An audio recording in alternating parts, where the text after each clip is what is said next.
Bollywood industry में अभिनय की पाठशाला माने जाने वाले एक्टर दिलीप कुमार का हाल ही में 98 साल की उम्र में निधन हो गया। दिलीप कुमार एक महान एक्टर थे। उनसे ना जाने कितनी पीढ़ियां इंस्पायर हुई थी। अब जब एक्टर नहीं रहे तो सभी उन्हें मिस कर रहे हैं और उनके अभाव का एहसास सभी को हो रहा है। हाल ही में एक्टर नसीरुद्दीन शाह ने दिलीप कुमार से जुड़े अपने जीवन के कई किस्से शेयर किए। अब नाना पाटेकर भी दिलीप साहब के गुजर जाने से बेहद दुखी हैं और उन्होंने फेसबुक पर ट्रेजेडी किंग के नाम एक इमोशनल पोस्ट शेयर किया। उन्होंने कहा कि मेरे साहब चले गए, बहुत लोग लिखेंगे, बहुत कुछ लिखेंगे, शब्द फिर भी बौने रह जाएंगे। बहुत बड़ा कलाकार और बेहद ज़हीन इंसान। स्मृति वंदन करते हुए मैं रुंधा हुआ हूँ। उनकी आखिरी यात्रा में सहभागी नहीं हो सका। मरते दम तक खलता रहेगा ये खोया हुआ पल। पिता समान थे वो मेरी पीठ पर उन्होंने हाथ फेरा था। वो आज भी मेरे हौसले की वजह है। मुझे आज भी याद है कि एक दिन घर गया था उनके, बुलाया था उन्होंने मुझे। काफ़ी बारिश थी और मैं पूरा भीगा हुआ पहुंचा तो वो दरवाजे पर खड़े हुए थे। अंदर से खुद का शर्ट लाकर मुझे दिया। जी हाँ, आपको बता दें कि उन्होंने आगे लिखा कि वो अंदर गए, टॉवेल लाए और मेरा सिर पोंछने लगे। अंदर से खुद का शर्ट भी मुझे पहनाया। मैं सूखा कहाँ रहता, भीतर तर भीगा ही रह गया था। आंखें दगा दे रही थी लेकिन मैं फिर भी खुद को संभालने की कोशिश कर रहा था। कितनी तारीफ कर रहे थे क्रांतिवीर फिल्म की। फिल्म के एक एक प्रसंग पर उनकी टिप्पणी सुनते हुए मैं तो पूरा उनमें गुम हो गया था।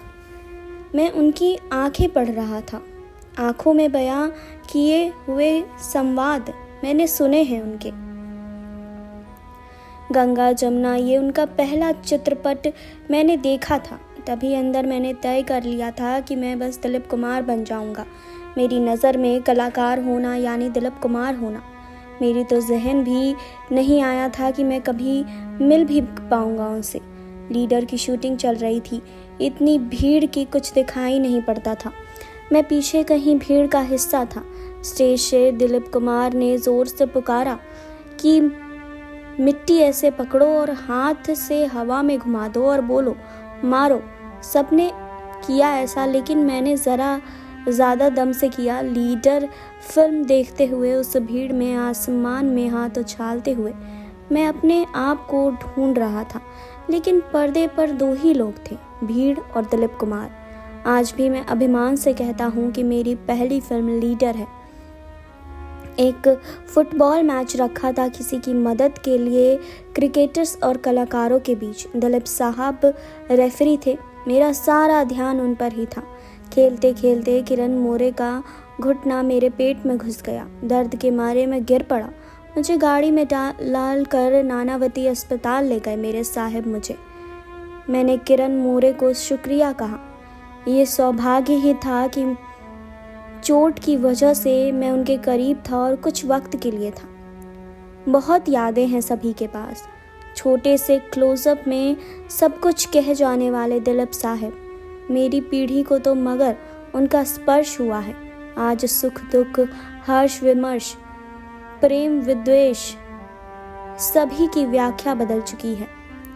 मैं उनका कौन था, फिर भी मैं असीम पीड़ा महसूस कर रहा हूँ। उनकी जीवन संगिनी सायरा जी पर क्या बीत रही होगी इस वक्त। पत्नी होना उनका कब कहाँ खत्म हुआ था, रुक गया, किसने जाना। तब भी माँ, कभी बाप, भाई बहन, मित्र, कितनी भूमिकाएं वो निभाती रही हैं और कितनी बेहतरीन तरीके से इन सारी भूमिकाओं को उन्होंने निभाया है। अपने चेहरे की मुस्कान कभी ढलने नहीं दी उन्होंने। क्या याद करती होंगी अब। आंखें का क्या है, झरती है, बहती है, लेकिन मन का क्या। घर का हर कोना साहिब का होगा। मैं तो कल परसों भूल जाऊं शायद। वो कैसे सहेंगी।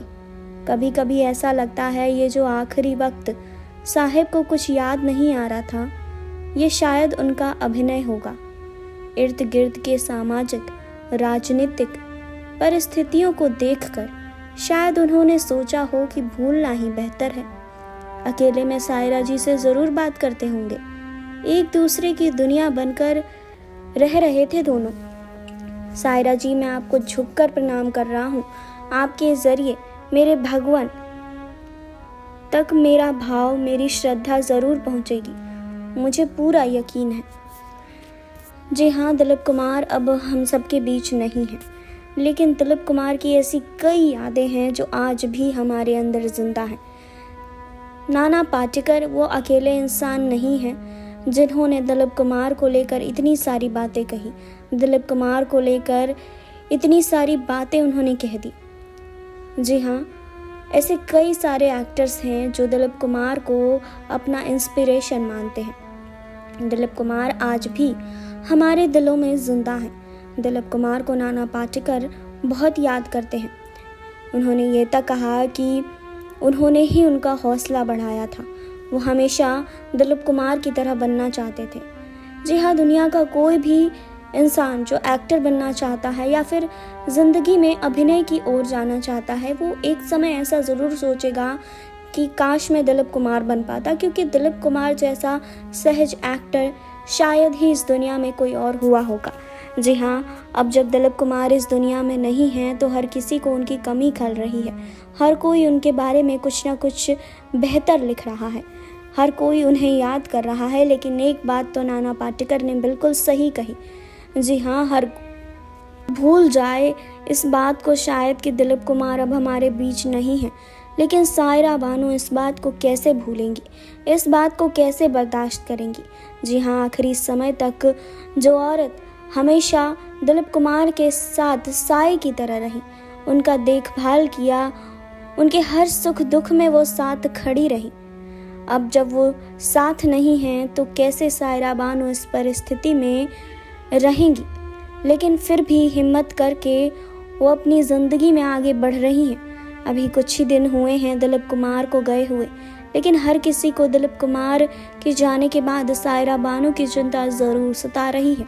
जी हाँ, जैसे कि नाना पाटेकर को सायरा बानो की चिंता सता रही है, क्योंकि सायरा बानो ही एक ऐसी इंसान थी जो दिलीप कुमार के साथ हर एक पल में मौजूद थी।